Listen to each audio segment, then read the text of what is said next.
I don't think it's like wrong to have things, but I think that we should always be considering like, what am I doing with what I have? Hey guys, so this week on our podcast, we have our beautiful daughter, Callista Rogelski-Hesh. We are talking this week about storing up treasures in heaven versus earth. Yeah. That's okay. Callista's got this thing prepped. I'm just here for the fun, so let's get to it. Okay. Matthew 6:19-21. Do not store up for yourselves treasures on earth where moths and vermin destroy and where thieves break in and steal, but store up for yourselves treasures in heaven where moths and vermin do not destroy and where thieves do not break in and steal. For where your treasure is, there your heart will be also. Oh. So I have some questions for you, Mom. Oh. What do you think our society sees as treasures on earth? Because I want, like, if we're going to be talking about, I think, like, we talk about treasures on earth and not storing them up because we should store up riches in heaven, but we don't always think about what riches we look for on earth and which ones do we store up in heaven, if that makes sense.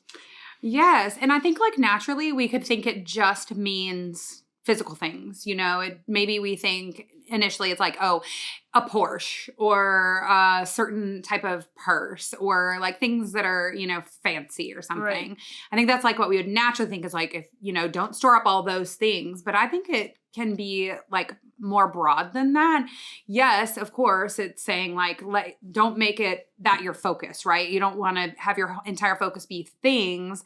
But I think it can also be, you know, what we value here. And that doesn't even necessarily mean physical things. Right. Like it could mean— Do you have any examples?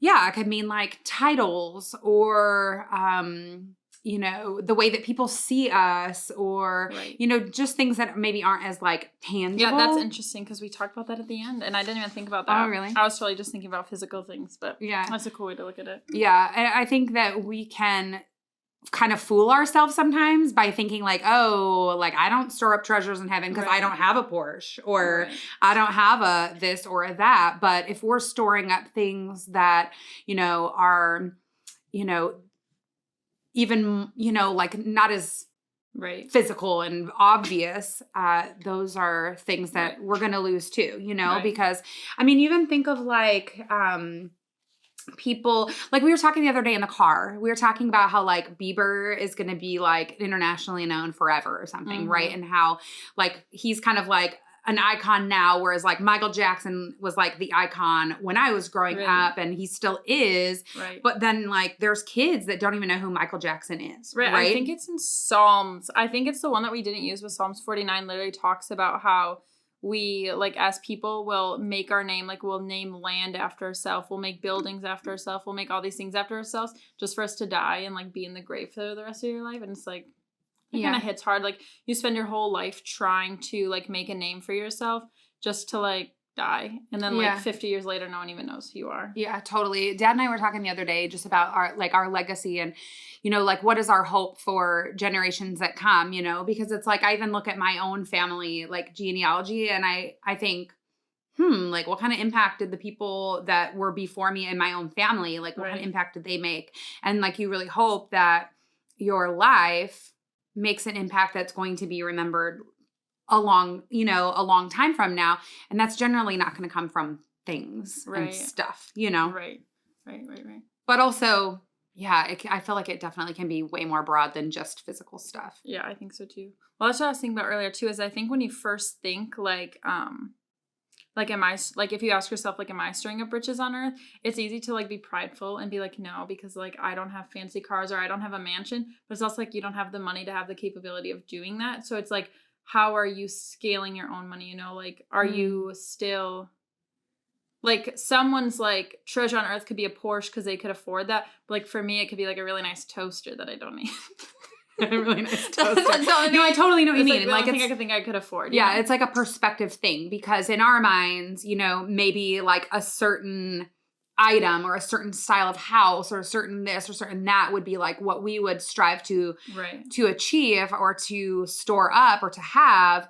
But maybe somebody in Haiti, like what they would really want would be like 3 square meals a day, you know? So like it really does come down to perspective and And Yeah. I think like what our actual focus is, you Yeah. know, because I don't think it's like wrong to have things, but I think that we should always be considering like, what am I doing with what I Okay. have, you know? Yeah. Okay, so then how do you think, like, if those are treasures on earth, why do you think we seek them? Like, why do you think that we are so, like, why do we pursue the things that we're pursuing? You know, I would say like for myself, like I can't speak for anybody else, but I would say for myself, you know, I think like we obviously all have a God-sized void in our life. And I think that if we're not really intentionally filling that with Right. him, it makes room and space for us to be filling it with other things. Right. And so for me, you know, like if I'm feeling discontent because like there's some, I want this instead of this, or I want more of this, or I want this kind of security or whatever, it for me, again, I can't speak for everyone else, but for me, it's like, oh, like my focus isn't in the right place. Right. And it reminds me like the verse that I sent you guys yesterday in 2 Corinthians, where it says like God's able like to meet our needs abundantly so that we can abound in every good work. And Right. I think so many Like, times steward like, over it well. yeah. And like, what are we going to do with it? Like, what's the Right. purpose in our favor? And I think so many times like we're just focused on getting stuff to make us feel better, to fill a void, to, you know, Yeah. help our self-esteem or to help our security or our comfort or whatever. Right.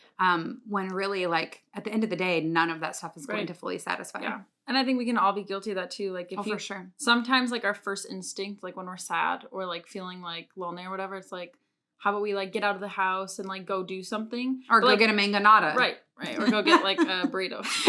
But like that's just temporary satisfaction. Like in that moment, you'll be like, okay, like that was cool, I got a burrito, but like I'm still sad. Burrito. Bean and cheese for you, right? Right. But you know, like Yeah. you're trying to fill a void that only God can fill. And I think we were talking about that at a small group last night too. Someone was saying like if you're going through something and you go to seek counsel from a non-believer versus a believer, like if you came to me and you're like, I'm struggling with this, I'd be like go to Jesus, you know? But like if you're talking to a non-believer, like they'd be like, it's okay, like you'll be fine, like go get a makeover or something. Like all that they have to offer you is like hopelessness, because like they don't. Does that make sense? Yeah, it makes sense. They don't have the full answer, you know? Right. Because those things like, you know, yeah, like when I'm feeling really crappy, a makeover sounds amazing.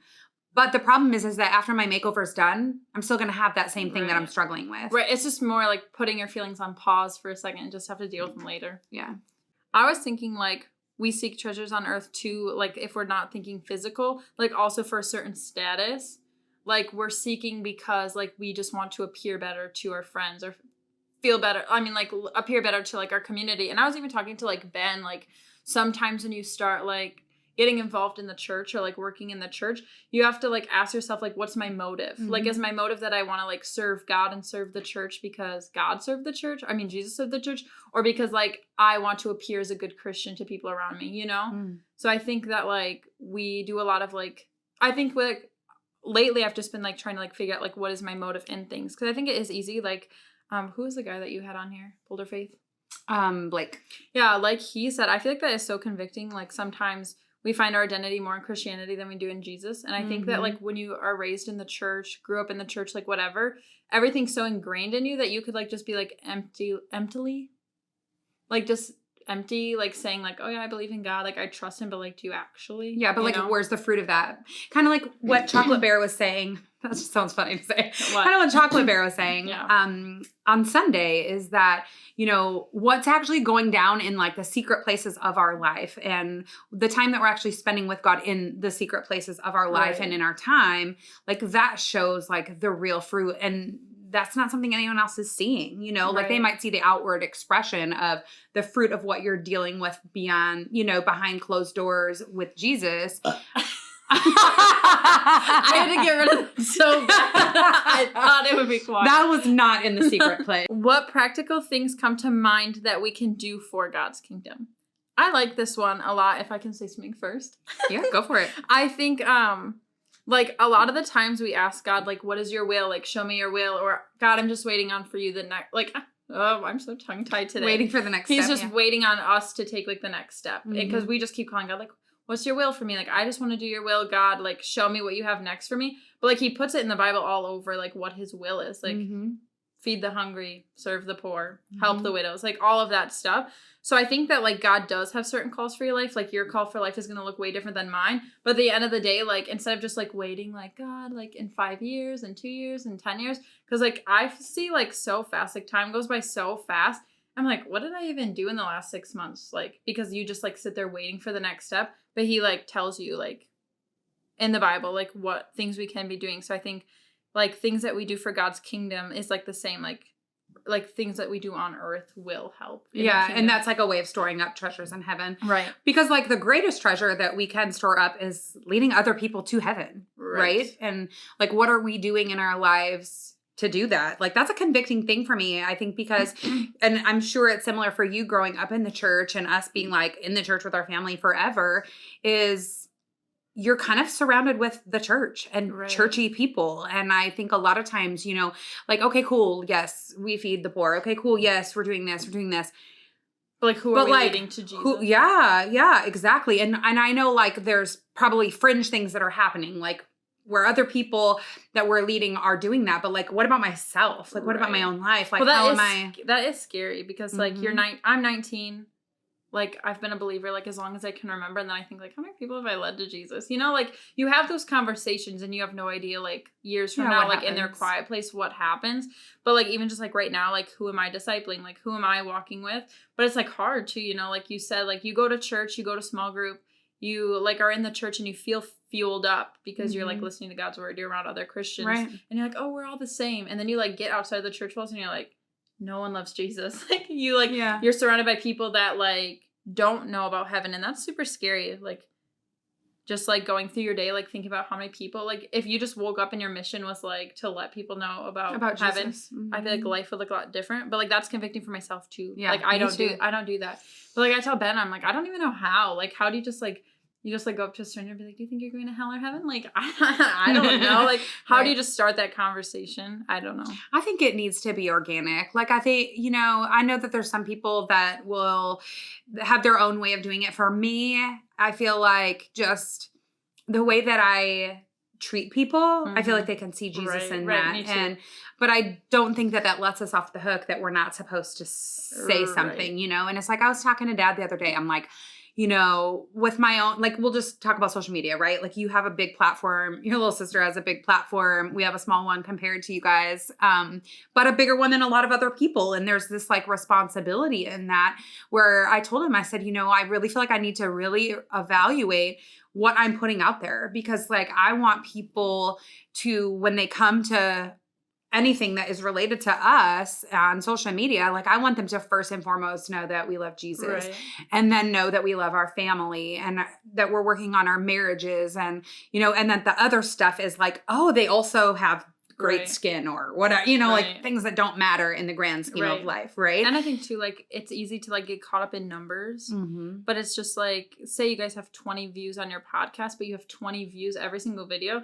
That's like, those 20 views must be like repetitive. Like if you could just pour into those people that are like listening and want to hear, like, I don't think God looks at like, did you lead 500 people to Christ or 1,000? Like, I think he just like looks at like what you're actually like doing to try to do that. Because, like, God calls us all to different things, like, pastors. Like, they bring, like, 20 people to Jesus, like, every Sunday if they do an altar call. But, like, we're not in those positions, you know? So, I don't know.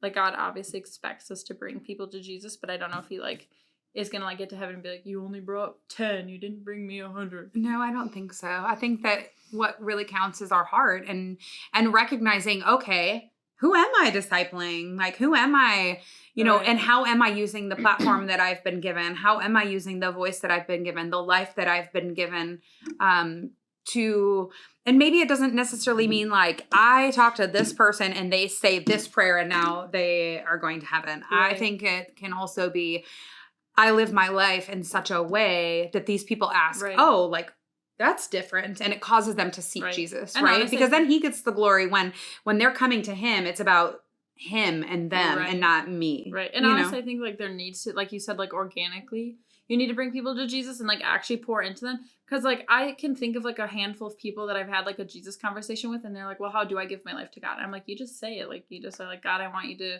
like like be Lord over my life, like blah, blah, blah, blah, blah.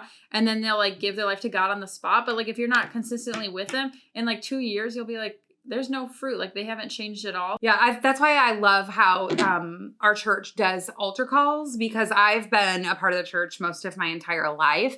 And so many times I wonder, like, what happens to these people after they raise their hand, Right. you know? And I love that they literally are like, stand up in front of everyone and now walk out that door and talk to this person because we want to get you plugged in. Right. And then even go the next step and say, like, a lot of the times, here's a horse trough outside. If you want to get baptized, you can right now. Right. And then they're really like, partnering with people and leading people. And I think that's a key component that sometimes gets missed. Yeah, and we don't even see what happens after the starting line. They probably are like, okay, sign up for a small group now. You know, like, totally. So I think maybe we super should cool. pretend that we're getting saved and see what they do. I think they would know I'm that we're here for an already experiment. Mm-hmm. So since we're talking lots about like storing up treasures on earth, I think that I even like sat and reflected a bit. And I was like, we're talking about this topic today, but like I don't know if I've even sat down and thought like, what does it actually look like to store up riches for heaven? Mm-hmm. So I was just thinking, and Ben told me that we should maybe hit some of the 5 crowns of heaven. I'm just listing these all off for you guys. I encourage you to go read them yourself. We're just going to pinpoint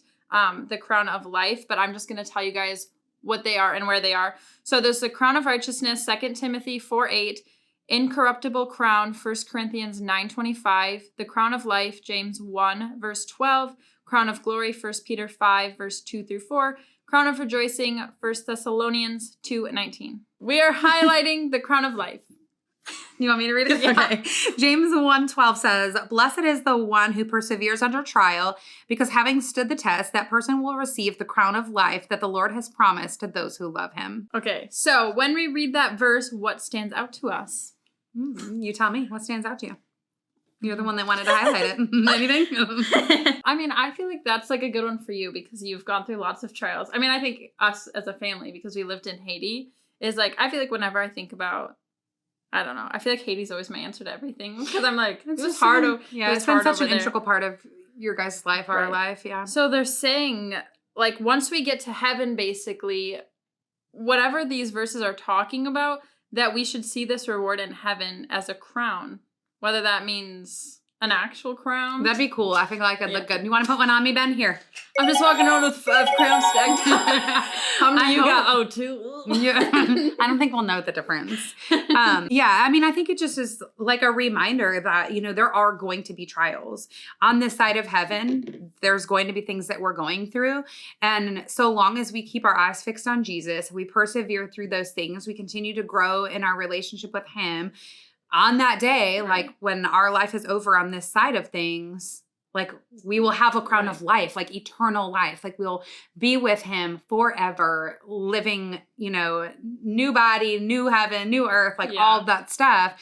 So long as we persevere. And I don't necessarily know that means like, actually, no, it doesn't mean this. It's not like it's like, oh, like you went through this really hard thing and you like barely got through, you're not getting the crown of life. No, it's like you go through trial after trial, which is reality for all of us. Right. You go through trials in your life and you remain faithful to Jesus. Right. You persevere and you remain faithful to him. Yeah. Then you have the crown of life. And I know for us too, like I feel like every day you have like little struggles, but we've definitely had like years. Like we're like, gosh, this has been a long season like for 5 years. 2010 was like real hard. Always like we always look back to that because there's literally trial after trial after trial after trial, and I feel like in each one of those we could have been like, God, what the heck? Like, where are you? Mm-hmm. And I feel like that's a true test of faith is when you are in trial. Then instead of putting the blame on God, you like put it on Satan, because I think it's easy to be like, God, why are you testing me? Or like, God, why are you putting these hard things on me? But like, you just have to have like an eternal perspective and always remember like anything that's bad or anything that's hard going on, like God doesn't wish that for us. Yeah.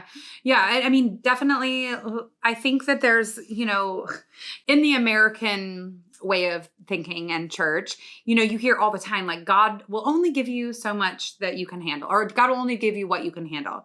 No, that's actually not true. God will only he will allow more than you can handle so that you cling to him, right. So that as you're persevering that you have him. And I think sometimes too, like, yes, like Satan absolutely wants to kill us, steal from us, rob us, and destroy us. That is without a shadow of a doubt. And at the same time, it's not like I don't want to give him too much credit, Right. Like, I want to be like, okay, yes, like, obviously he's trying to steal, obviously he's trying to kill, destroy, all of that jazz, but also looking at it and be like, okay, God, like, what, you obviously let this pass through your hands. Why? What am I supposed to learn from this? How am I supposed to use this to comfort others? How am I supposed to use this to grow in character and things like that, And something that's like super obvious, but I literally did not like think of until last night, our small group leader said something really cool. And he said that like everything that's here on earth is like a twist of what God intended to be good. So like, say like we're worrying, like you try to think of like, okay, what would God have wanted that to be? Like, because worry like steals you of your present because you're always worrying about the future. So like worry should have been like just sitting still and like thinking about like what's going on presently. Yeah, awareness. Or anger, like what is anger? Like that's obviously a sin, but what if God wanted anger to be his patience? Like if you like think about it like that. So I just think that like, yeah, I don't know, like when we're under trial, like I said, it's easy to like cast the blame like wherever you want to, yourself, God, Satan, like whatever. But like if life was perfect, then we'd already be on heaven. Yeah, we wouldn't need Jesus. Yeah. Right. So I think that like, yeah, I don't know. It also is easy. Like sometimes you go through things and you're like, oh yeah, I'm not worried about this. Like God got it. But then like you have like a family member dies and then all of a sudden like that like mindset goes completely in the garbage and you're like, like my life sucks. Like, is Jesus even real? Because like this happened. So I think that like, that's why we have to like continue to like grow in our faith. Right. Because there are going to be trials that are too hard to bear. Like if I lost Ben, I'm not going to just be like, oh yeah, I'm not. God tells me not to worry. Like just sweep it under the rug. My husband died. Like I don't think he calls us to like, just sweep things under the rug because then we just have to deal with them later. So I think that when we're in a trial, the way that we persevere out of it, that's what he's saying is like we get the crown of life for persevering. Yeah. And just having that hope and having that be our focus. Like if our mindset is fixed on him and it's fixed on, that treasure that we do have of heaven rather than the things of this world, like we're going to be in better shape. Yeah. Okay. I also thought that like, so when we read that verse that we read, James 1 verse 12, if you go above James 1 9 through 11, I think sometimes like when you read like a verse and you don't understand it, if you like read above or below, you should always try and read it in context. You get more context. So this was above it. It's like kind of context. It says, believers in humble circumstances ought to take pride in their high position, but the rich should take pride in their humiliation, since they will pass away like a wildflower. For the sun rises with scorching heat and withers the plant.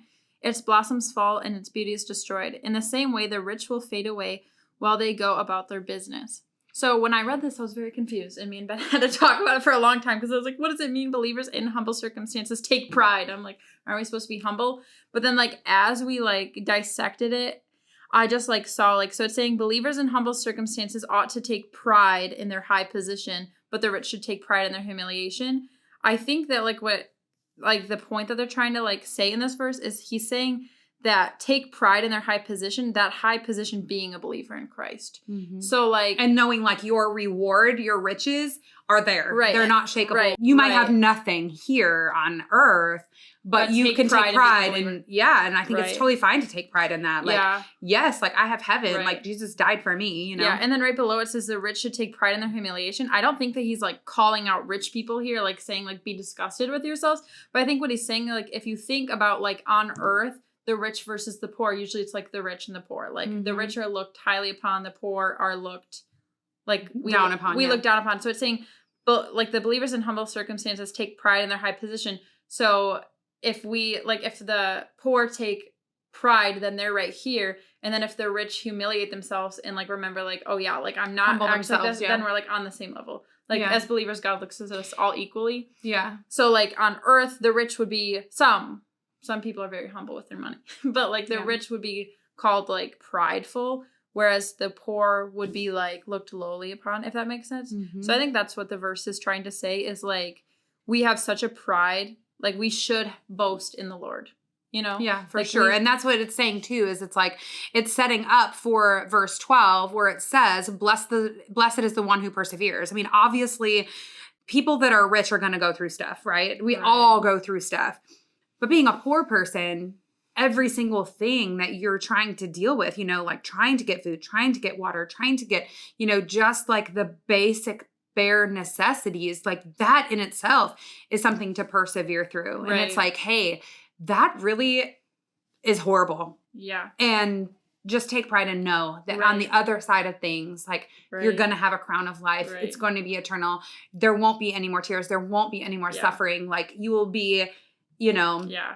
And we're talking about like believers here, not unbelievers. So we're like rich believers and poor believers. So I think like you said, like the poor are struggling so hard on earth. And like we can even see that in Haiti. Mm-hmm. Yet those people, like what they lack, they're so rich in, you know, like their spirits are so rich. Like they're on fire for God. Whereas like, so where they have to like bust their butts over on earth, everything that the earth has to offer is like around money. So the rich, they're set for earthly life, you know? Yeah. So they have to like do the opposite struggle. Like, oh, I'm set here, but I'm not set for heaven. So I need to like bust my tail off so that my riches are in heaven, not just earth. Yeah. Well, yeah. Make sense? Yeah, it makes sense. And I think it's like, you know, the rich have this responsibility to themselves that is difficult because, you know, I know for me, like I wouldn't consider myself rich, but absolutely many people that we serve would consider me very, very rich. And so whatever your level of rich is, you're rich compared to somebody. And so I think it's a matter of constantly asking yourselves, what do I have? And what am I supposed to do with what I have? Right. Well, and if we don't do that, we might be more prone to not feeling like we need Jesus all the time. You know, when things are like really humming along and everything's great and your bills are paid and life is good and you even maybe have some money in the savings and your fridge is full, you might not be as apt to be like crying out to him and connected to him because things are just kind of humming along, you know? Yeah. And for a little tie into Upstream, I like just a little plug. I love I just wish everyone could go on mission trips because I think when you change your perspective, you read the Bible differently. Mm-hmm. Because like pre-Haiti, I would have read it as like the rich and like think about the rich people in my life and I'd be like, I'm the poor person. Yeah. But now, poor lonely but us. now you're like, oh wait, like I'm the rich person. So like even though I'm here and I'm living in an apartment, working part-time, like live paycheck to paycheck, like have to spend less money on my groceries this week because I spent too much last week. I'm like, I don't have like all this money that I can just like buy whatever I want, you know? So you'd like think like to America, like I'm not rich, you know? Mm-hmm. But like I woke up the other day and I'm like, I'm sitting here eating breakfast under a roof in my nice cozy apartment with my really expensive dog and my husband. And I'm like, I'm actually like way better off than we think. Especially because like I think about my brothers and sisters in Haiti and it's like, did they eat today? Like, is their house flooded today? Like, do they have a roof today? Or did it, like, fall off in the middle of the night? You know, like, and we don't even have to deal with that stuff. So I just think that, like, I don't know. I think once Upstream trips open up again, like, I just encourage everyone to go on mission trips because you completely read the Bible differently, I think. Yeah. If that makes sense. That's been our experience, for sure. I mean, I think really it comes down to like where your heart lies, you know, and constantly evaluating your life and saying, am I storing treasures on earth? Right. Or am I storing them in heaven? Right. And I mean, I think it's convicting. I mean, it is for me. Like, I like to sometimes think I'm doing pretty good in a lot of those departments. Right. And what did our pastor say last week? Like, how scary is it that we literally have storage units of our stuff? Mm-hmm. You know, like, that's just, like, weird.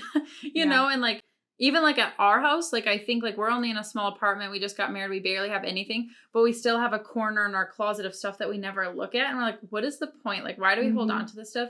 Because, like, literally you can't bring anything with you here on earth to heaven. Like, nothing. Right. So I think, like, if you just wake up and you're like, I'm grateful for everything that God's given me to get through this life, but I shouldn't cling to it because it's temporary. Yeah, it's gonna be gone. You know, like I have storage totes of all of your guys' like keepsakes and stuff, and it's like, okay, it's cute, and you might want to share it with your kids someday, but like, then what? Right. You know, it's not like it's bonfire night. I'm gonna burn it up. I've been saving that stuff for 20 years.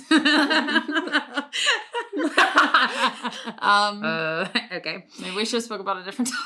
So we would just encourage you guys to do some self-reflection. We are gonna too. Right. Yeah. I think that every time we do these videos, I just want you guys to know, especially for myself, like I don't come from a point of like trying to sound better than anyone. Like I literally do these because it's like something that we all struggle with ourselves. And I think that we need to talk about it and share it. So we do not come from a spot at all saying that like we've mastered it. We've mastered it and we have so many crowns in heaven and you guys don't. Like that's not our point at all. But I would encourage you guys to do some self-reflection, us too. Think about like things that you're stirring up on earth that maybe you need to let go so that you can have more of an eternal perspective. My mom is going to finish us out of here. You want me to My read it? mom is going to finish up this video with a scripture.